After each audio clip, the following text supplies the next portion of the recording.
Alright, so here we are in our cold and dark FA 18, and I'm going to go ahead and unpause the mission.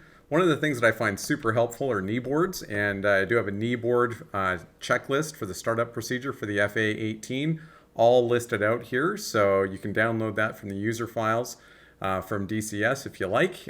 Just search for the FA 18 startup and look for me. But it goes through step by step and explains to you what you need to do at each step along the way. So first thing we need to do is we need to turn the battery switch on, and you can see in brackets behind a lot of these I have a general location where you can find this switch. So if you're not super familiar with the cockpit, this will at least give you a point in the right direction. So battery switch to on, that's right down here, and so we're going to flip that to on.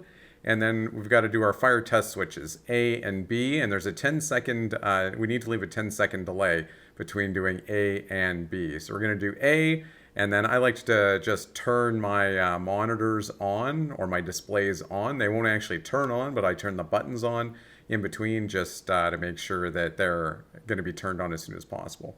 So fire test switch, as we can see over here, it's by your left hand. So right down here by the emergency brake, and we're going to right mouse click that. And we'll go through the fire test. Engine fire right. Engine fire right.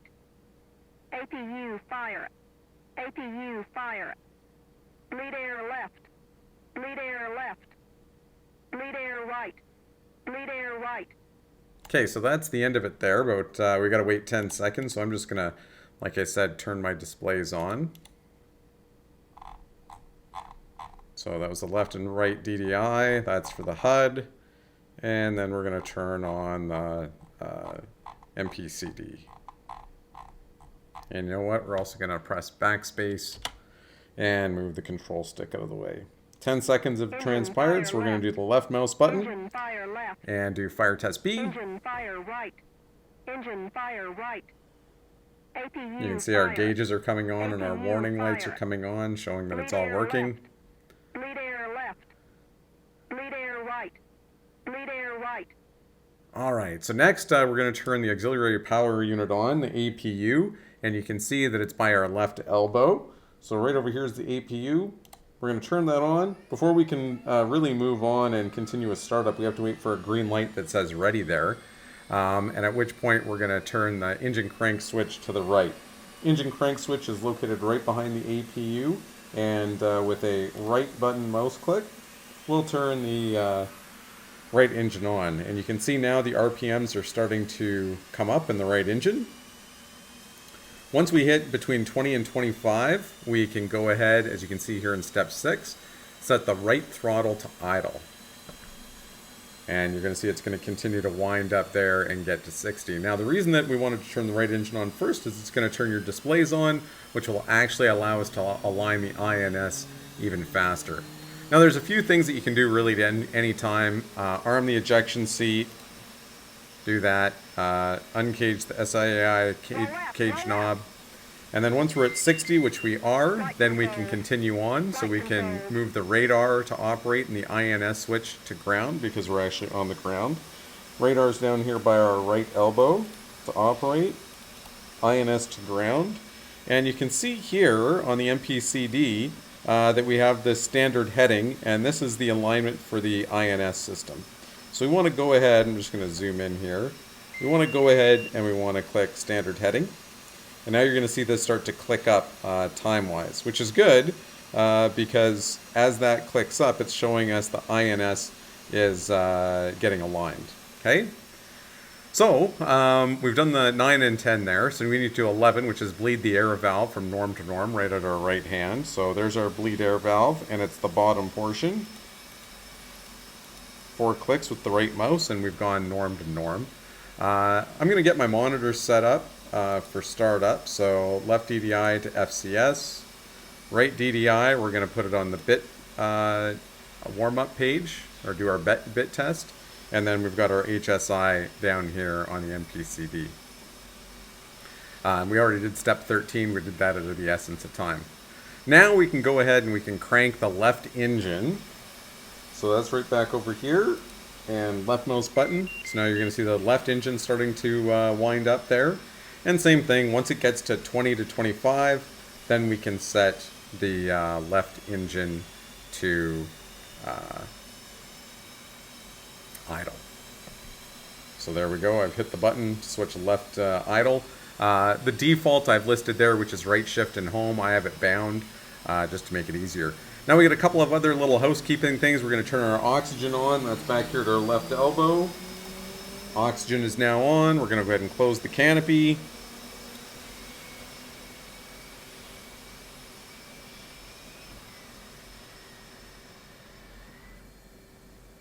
Now we're at Cobbletti, and you can see we're at step 17. We need to set the comm channel, and so I know that that's preset to 10, just because I've done this one a bit. So now we're at 262, and I'm going to radio to the tower to ask if we can start up, which we've already done. So F5 for ATC, Cobbletti, and then request startup. Request startup. And then they'll respond back. Pontiac 2-1. Cobbletti, cleared for startup. And we're not ready to taxi yet, so we're just going to be patient and wait. And then we want to set the radar altimeter to 200 feet since we're on the airfield. Radar altimeter is right here in the front right quarter panel. If we don't set this, we will not have the ability to use the radar altimeter during flight. So I'm just going to set that. Clicking up. So that's at 200 right there. So we're good. And now you can see the mpcd has gone to this map screen. So I'm just going to use push button 3 with 2 presses. And we can see that now the INS is now ground and it is at OK. So we're good to move on. And you can see I've got it in red there. It says wait for the INS to go OK on the HSI. Now at this point we can go back down to our INS switch and flip that over to IFA. Now over here by our left arm, we've got our FCS reset. We've got our rudder trim. Depress both of those and we're all set to go there. We're going to set our flaps to auto. You can do it with the switch, or I've got some key bindings there. So that is set. And now we're ready for our FCS bit test. So again, it depends on what your key bindings are. The default is to hold Y and then to press this FCS button. And you'll see that it's now in test. What that's going to do is going to move the ailerons on your wings. So you can see they're moving them there, and the flaps, and make sure that everything's moving and working properly, and it'll alert us when it's done with a series of beeps. And there they are. Now we can move the flaps to half. So the flaps are at half. Now we can request a taxi, so that's we've got our comms up already. Cobbletti, Pontiac 2-1. Request taxi to runway. And now that we're good to taxi, or as soon as we hear back,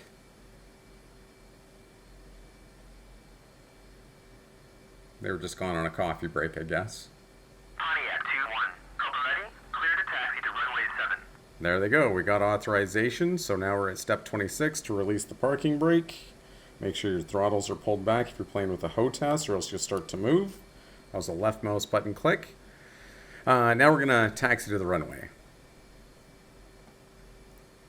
Jill, are you there? I'm just about done. So we're going to go ahead and taxi to the runway now, and I'm just going to put the knee board away for a second as we go and taxi to the runway.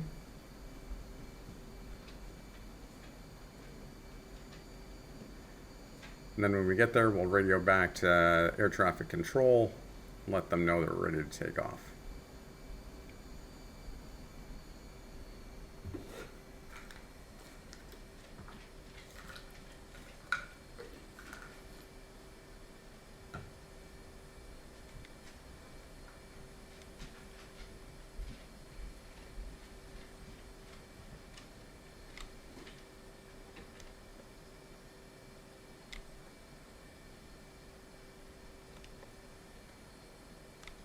So once we get onto the apron, we'll be able to radio over to air traffic control and ask for takeoff. If you go on to the runway, then they're going to get a little upset and tell you you're not cleared for takeoff. So I'll request takeoff, and I'm going to bring up our checklist again, and you can see that we've got to set the barometric altimeter to the airfield elevation. And that's what that QFE 29.86 is. So we need to enter that in down here at our altimeter to make sure that we get an accurate reading on our barometric altitude. And you'll see here on the HUD, we have 29.86. So we're all set there. We've completed all 28 steps, so step 29 is ready for takeoff. So let's go ahead and move out onto the runway and get ready to take off.